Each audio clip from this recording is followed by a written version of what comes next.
Hi అండి, నమస్తే. నేను వేద. వెల్కమ్ బ్యాక్ టు ఎంత అందమైన జీవితం. మనం ఇవాళ వీడియోలో గులాబీ మొక్కల గురించి తెలుసుకుందామండి. గులాబీ పూలు బాగా ఎక్కువగా పుయ్యాలి అంటే ఏం చేయాలి, ఎలాంటి ఫర్టిలైజర్ని గులాబీ మొక్కలకి ఇవ్వాలి, అలాగే గులాబీ మొక్కని ఏ విధంగా కట్ చేసుకోవాలి, ఎప్పుడు కట్ చేయాలి అనే దాని గురించి డీటెయిల్డ్గా ఇవాళ వీడియోలో తెలుసుకుందామండి.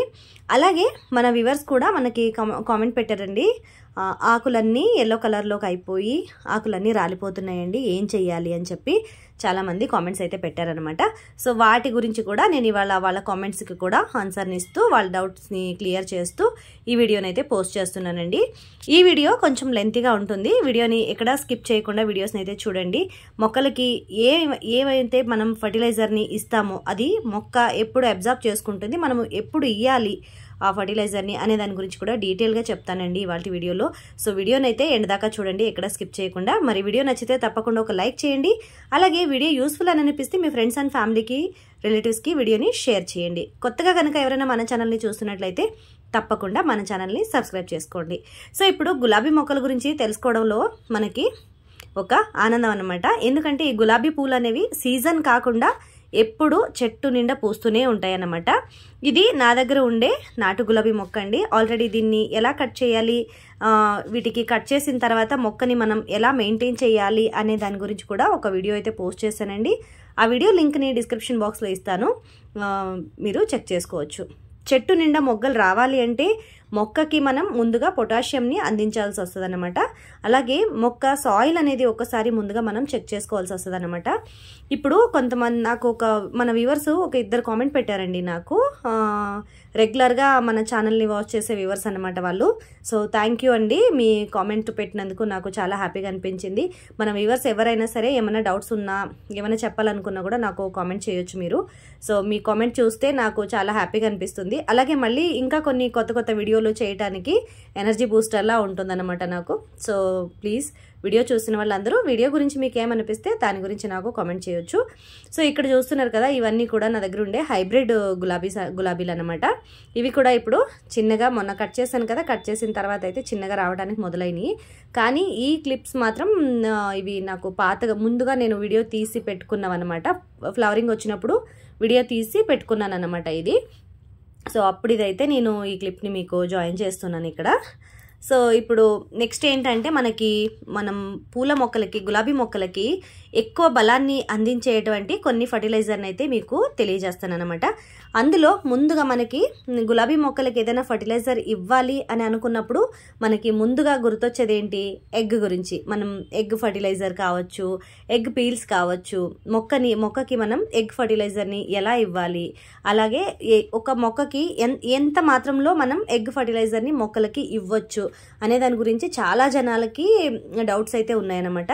సో ఎగ్ మనం బాయిల్ చేస్తాం కదండి, ఎగ్ బాయిల్ చేసిన తర్వాత ఆ నీళ్ళందరూ చాలా జనం పడేస్తూ ఉంటారనమాట. ఆ నీళ్ళని మీరు పడేయకుండా మొక్కలకి ఇస్తే మాత్రం చాలా మంచి ఫర్టిలైజర్ అనమాట. కానీ మీరు మొక్కకి ఇచ్చే ముందు వేడి నీళ్ళు ఏవైతే ఉంటాయో వాటిని బాగా చల్లార్చి తర్వాత మొక్కకి ఇవ్వాలన్నమాట. లేకపోతే అలా ఒక 24 hours ఆ నీళ్ళని వదిలేయండి ఒక గిన్నెలో, మరుసటి రోజు ఆ నీళ్ళని మొక్కలకి ఇవ్వచ్చు అనమాట. సో మీరు ఆ ఎగ్ బాయిల్ చేసిన నీళ్ళని మొక్కలకి ఇవ్వడం వల్ల ఏంటి అంటే మొక్కలకి మంచి పొటాషియంని అందిస్తాయి, అలాగే మ్యాగ్నీషియంని అందిస్తాయి అనమాట. సో చాలా అంటే చాలా మంచిది అనమాట. మొక్క యొక్క ఎదుగుదలకి చాలా మంచిది అనమాట ఎగ్ బాయిల్ చేసిన వాటర్ అనేది. సో మీరు అలా ఎప్పుడైనా ఎగ్ బాయిల్ చేసినప్పుడు మీరు ఇవ్వచ్చు, ఆ వాటర్ అనేది ఎప్పుడైనా ఇవ్వచ్చు అనమాట. మీరు ఒకవేళ రోజు బాయిల్ చేసుకుంటున్నారు ఎగ్ అనుకుంటే రోజు కూడా మీ దగ్గర ఉండే ప్లాంట్లకి కొన్ని ఇవ్వచ్చు అనమాట. సో వాటి వల్ల మొక్కలకి ఎలాంటి హాని కూడా ఉండదన్నమాట. అలాగే మీరు ఎగ్ని బాయిల్ చేసిన తర్వాత ఎగ్స్ అయితే మీరు ఏదైతే పీల్ చేసుకుంటారు కదా, అలా పీల్ చేసుకున్న వాటిని కూడా మీరు మొక్కలకి ఎగ్ షెల్స్ ఏదైతే ఉంటాయో వాటిని కూడా ఇచ్చుకోవచ్చు అనమాట. ఎగ్ షెల్స్ ఇవ్వడం వల్ల మొక్కలకి ఏంటంటే మంచి కాల్షియం అనేది అందుతుందన్నమాట. ఎగ్ షెల్స్ని చాలా జనం ఏం చేస్తారంటే అలా మామూలుగా చేత్తో కొంచెం నలిపేసి మొక్కలకి ఇస్తూ ఉంటారండి. అలా కాకుండా ఎగ్ షెల్స్ని బాగా పౌడర్ చేసి ఇవ్వటం వల్ల మంచిగా కాల్షియం అనేది అందుకుంటుంది అన్నమాట మొక్క. ఈ విధంగా కనుక ఇస్తే మొక్క ఎదుగుదల అనేది మీరే చూస్తారండి, మీకే అర్థమైపోతుంది ఒక వారం రోజుల్లోపు. సో ఇక్కడ చూస్తున్నారు కదా, ఈ విధంగా ఎగ్ షెల్స్ని అయితే నేను మీకు చూపిస్తున్నాను కదా. ఇలా ఎగ్ షెల్స్ని ఒక గిన్నెలో వేసుకొని మీరు ఒక ప్లేట్లో వేసుకొని బాగా ఎండబెట్టుకోవాలన్నమాట. సో బాగా ఎండిన తర్వాత వీటిని మిక్సీలో వేసుకొని మీరు పౌడర్గా చేసుకుంటే మీకు అసలు చాలా అంటే చాలా బాగా యూజ్ అవుతుందండి. గులాబీ మొక్కలకి, మందార పూల మొక్కలకి, స్పెషల్గా మల్లె మొక్కలకి చాలా అంటే చాలా యూస్ఫుల్ ఫర్టిలైజర్ అనమాట ఇది.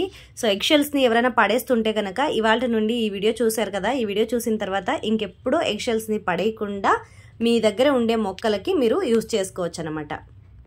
ఇకపోతే బనానా పీల్స్ అండి. బనానా పీల్స్ కూడా మొక్కలకి పువ్వులు రావడానికి చాలా బాగా హెల్ప్ అవుతుంది అనమాట.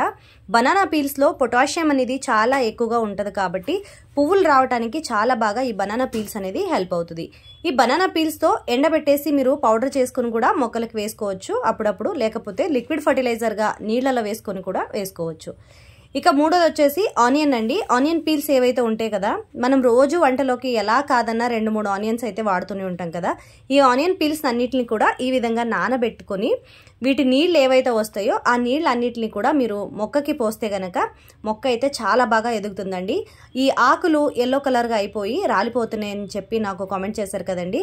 సో వాళ్ళందరికీ కూడా సరే, ఇలా ఎవరైనా గార్డెన్ పెంచుకునే వాళ్ళకి ఆకులన్నీ ఎల్లో కలర్గా మారిపోయి ఆకులన్నీ రాలిపోతున్నాయి అని అనుకునే వాళ్ళు ఈ ఆనియన్ పీల్ని అలాగే బనానా పీల్స్ని కనుక మీరు ఇచ్చారనుకోండి, సో మొక్కకి నైట్రోజన్ అనేది బాగా అందుతుంది అనమాట. ఆనియన్ పీల్లో నైట్రోజన్ అనేది బాగా ఎక్కువగా ఉంటుంది. సో అందుకే మీరు ఆనియన్ పీల్ని మొక్కకు కనుక ఇస్తే ఆ పండిపోయిన ఆకులన్నీ రాలిపోయి మళ్ళీ కొత్తగా ఆకులు అనేవి రావడానికి బాగా హెల్ప్ అవుతుంది అనమాట. సో ఈ ఆనియన్ పీల్ అనేది ఈ విధంగా మనకి మొక్కలకి పనిచేస్తుంది. సో ఒకవేళ మీకు మొక్కని ముందుగా ఎల్లో కలర్లో అయిపోయి ఆకులన్నీ రాలిపోతున్నాయి అని చెప్తున్నారు కదండి, ఒకసారి సాయిల్ని చెక్ చేసుకోండి. ఒకవేళ సాయిల్లో pH లెవెల్ అనేది బ్యాలెన్స్గా లేకపోయినా కూడా మొక్కలకి ఆకులు అనేవి రాలిపోతాయండి. మొక్కలకి ఏదైనా న్యూట్రిషన్ తగ్గినప్పుడే మొక్క వీక్ అయిపోతుంది అనమాట, బలహీనంగా అయిపోయి ఆకులన్నీ రాలిపోతాయి అనమాట. సో అలాంటప్పుడు మీరు మొక్కను ఒకసారి చూసుకోవాల్సి ఉంటుంది. మొక్కను చూసుకొని ఒకవేళ సాయిల్లో ఏదైనా మిస్టేక్ ఉంటే రీపాటింగ్ అనేది చేసుకోండి తప్పకుండా. లేకపోతే కొంచెం పైన మట్టి అంతా లూజ్ చేసేసి ఆ మట్టిని తీసి పక్కన పెట్టేసి కొంచెం కంపోస్ట్, ఇసుక అనేది మిక్స్ చేసుకొని వేసుకోవచ్చు. అది వర్మి కంపోస్ట్ అన్నా అవ్వచ్చు, లేకపోతే మనకి పశువుల ఎరువు దొరికితే పశువుల ఎరువు అన్నా వేసుకోవచ్చు, లేకపోతే మీకు మనకి ఆన్లైన్లో దొరుకుతుంది కదండి కంపోస్ట్ అనేది, సో ఆ విధంగా కూడా వేసుకోవచ్చు. ఒకవేళ మీకు లేకపోతే మీరు బోన్ మీల్ కానీ, వేపపిండిని కానీ, ఇలా మస్టర్డ్ కేక్ అని కానీ చాలా దొరుకుతాయండి ఫర్టిలైజర్స్ కూడా. మీరు ఒకవేళ బై చేసుకుని నేను వేసుకుంటాను మొక్కలకి అనుకుంటే మీరు ఆన్లైన్లో బై చేసి కూడా మొక్కలకి వేసుకోవచ్చు. అలా కాకుండా మీరు జస్ట్ నేను ఇంట్లో ఉండేదాన్నే వేసుకుంటానంటే ఈ విధంగా లిక్విడ్ ఫర్టిలైజర్గా ఏదైనా చేసుకొని కానీ మీరు మొక్కలకి ఇస్తే చాలా మంచిదన్నమాట. సో ముందుగా అయితే మొక్క బాగా రావాలంటే సాయిల్ అనేది హెల్దీగా ఉండాలన్నమాట. మీరు సాయిల్ మిక్సింగ్ అనేది ఎలా చేసుకుంటారు అనే దాన్ని బట్టి కూడా మనకి మొక్క పైన రిజల్ట్ అనేది వస్తుందన్నమాట. మీరు సాయిల్ మిక్సింగ్ చేసుకునేటప్పుడు ఏ మొక్కకైనా సరే, గులాబీ మొక్కలు అయితే కొంచెం బలం ఎక్కువ కావాలి కాబట్టి గులాబీ మొక్కలకి కంపోస్ట్ అనేది కొంచెం ఎక్కువ మోతాదులో వేసుకోవాలండి. మీరు ఏ కంపోస్ట్ తీసుకున్నా సరే, పశువుల ఎరువు అయినా సరే, కిచెన్ కంపోస్ట్ అయినా సరే ఎక్కువ మోతాదులో తీసుకోవాలన్నమాట. సో అప్పుడే మీకు మొక్క అనేది బాగా వస్తుంది. ఇంకొకటి ఏంటంటే, గులాబీ పూలు వచ్చిన తర్వాత మనం ఆ కొమ్మని అలాగే వదిలేస్తాం కదండి. అలా కాకుండా మీరు ఆ గులాబీ పూలు వచ్చిన తర్వాత కొమ్మని కొంచెం కింద దాకా కట్ చేసేసి పారేయాలన్నమాట. పువ్వులన్నీ అయిపోయిన తర్వాత ఆ కొమ్మని అలా ఉంచేయకూడదు. మీరు ఒకవేళ ఆ కొమ్మని అలాగే ఉంచేసారనుకోండి, ఇంకా దాంట్లో చిగుర్లు అనేవి ఎక్కువగా రావు, ఇంకా ఆకులు మాత్రమే వస్తూ ఉంటాయి. ఇంకా మొక్కకున్న బలం అంతా కూడా ఆ మొక్కలో ఉండే ఆ కొమ్మే లాగేసుకుంటుంది. ఇంకా ఆకులన్నీ కూడా ఆ బలం ఉండే బలాన్ని అంతా ఆకులు లాగేసుకుంటే ఇంకా పువ్వులు రావడానికి మొక్కకి బలం కావాలి కాబట్టి మనం ఆ కొమ్మని కట్ చేసేసాం అనుకోండి, మళ్ళీ కొత్త చిగుర్లు అనేవి వస్తాయి. అలాగే కొత్త చిగుర్లు వచ్చిన తర్వాత కొత్త మొగ్గలు, పువ్వులు రావడానికి అయితే హెల్ప్ అవుతాయి. ఇంకా మొక్కకి ఒక్కసారి పువ్వులు వచ్చేసిన తర్వాత మళ్ళీ మనం గట్టి కంపోస్ట్ అనేది ఏదైనా సరే గట్టి కంపోస్ట్ అనేది ఇవ్వాల్సి వస్తుంది. లిక్విడ్ కంపోస్ట్ ఏదైతే మనం రోజు లిక్విడ్ ఫర్టిలైజర్ ఏదైతే ఇస్తూనే ఉంటాం కాబట్టి పువ్వులు బాగానే వస్తాయండి. కానీ మనకి నెలకొకసారి ఏదైనా మనం గట్టి ఫర్టిలైజర్ కూడా మొక్కకి ఇవ్వాలి కాబట్టి వన్స్ మనకి పువ్వులన్నీ వచ్చి అయిపోయాయి అనుకున్న తర్వాత మొక్కనైతే స్మాల్గా ట్రిమ్ చేయాలన్నమాట. చిన్న చిన్నగా ట్రిమ్ అనేది చేసేసి దాని తర్వాత మళ్ళీ మొక్కకి ఏదైనా గట్టి ఫర్టిలైజర్ అనేది తప్పకుండా ఇవ్వాలి. అది మీరు పశువుల ఎరువు మాత్రమే ఇచ్చినా పర్వాలేదు, కిచెన్ కంపోస్ట్ ఇచ్చినా సరే, వేపపిండి ఇచ్చినా సరే, లేకపోతే ఆవపిండి, ఆవాలు మనం ఇంట్లోనే రుబ్బుకొని ఆవపిండి ఇచ్చినా కూడా సరే. సో ఇలాంటిది ఏదైనా మనం గట్టి ఫర్టిలైజర్ అనేది ఒక్కసారి మొక్కకి నెలకు ఒకసారి అయినా ఇవ్వాలి. సో మనకి పువ్వులు మొగ్గల పైన ఏదైతే మొగ్గలు బాగా వచ్చి ఉంటాయి కదండి, ఆ టైంలో మొగ్గలు వచ్చిన తర్వాత కూడా మనం ఒకసారి గట్టి ఫర్టిలైజర్ అనేది నెలకు ఒకసారి మీరు ఒక రూటీన్ పెట్టుకొని గట్టి ఫర్టిలైజర్ అనేది ఏదైనా సరే ఇస్తే పువ్వులు అనేవి చాలా హెల్దీగా వస్తాయి అన్నమాట. మన వివర్ ఒకరు అడిగారండి, నాకు కామెంట్ పెట్టారనమాట, మందార పూలు ఆకులు అయితే బాగానే వచ్చినాయండి కానీ పువ్వులు మాత్రం రావట్లేదు అని చెప్పి కూడా నాకు కామెంట్ పెట్టారండి. ఒకవేళ మీకు మందార పూలు ఆకులు ఎక్కువగా ఉండి మొక్క బాగా ఎక్కువగా పెరిగి ఉంటే కనుక పువ్వులు రావట్లేదు అంటే మొక్కకి కొంచెం ఏదైనా గట్టి ఫర్టిలైజర్ అయితే ఇవ్వండి.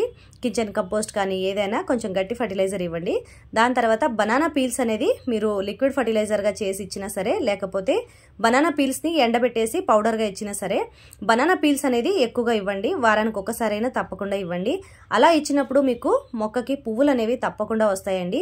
సో నేనైతే నా గార్డెన్లో ఆ టిప్స్ని యూజ్ చేస్తాను ఎక్కువగా. సో నాకైతే ఇక్కడ చూస్తున్నారు కదా, ఏ కొమ్మకైనా పూలు, చెట్టు నిండా పువ్వులు అనేవి ఉంటాయి అన్నమాట.